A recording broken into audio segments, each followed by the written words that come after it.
দীর্ঘমেয়াদে আমাদের বাজেটে যেটা দরকার সেটা হলো বেসরকারি খাতের বিনিয়োগ বাড়াতে হবে। এখন বেসরকারি খাতের বিনিয়োগ বাড়াতে হলে প্রথমেই যেটা করতে হবে সেটা হলো ব্যাংক খাতে সংস্কার করতে হবে।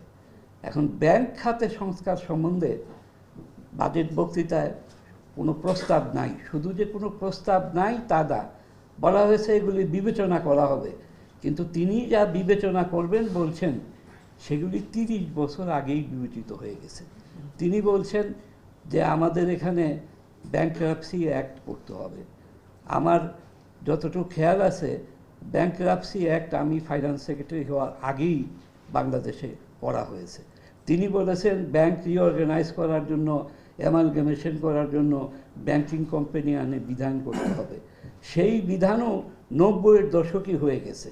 এবং শুধু ব্যাংকরাপসি অ্যাক্ট না, আপনার অ্যাসেট ম্যানেজমেন্ট কোম্পানিও বাংলাদেশে প্রতিষ্ঠা করা হয়েছে। এই সবই আমাদের আছে, কিন্তু আইনের প্রয়োগ হচ্ছে না।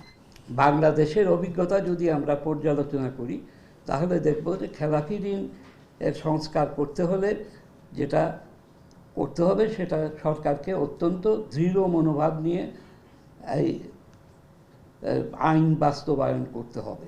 কিন্তু এই ধরনের দৃঢ় মনোভাব বাংলাদেশের ইতিহাসে কখনো কখনো দেখা গেছে, কিন্তু সাম্প্রতিক বছরগুলিতে এই ধরনের মনোভাব নাই, এবং সেই জন্যই খেলাপি সংস্কৃতি বন্ধ করা সম্ভব হচ্ছে।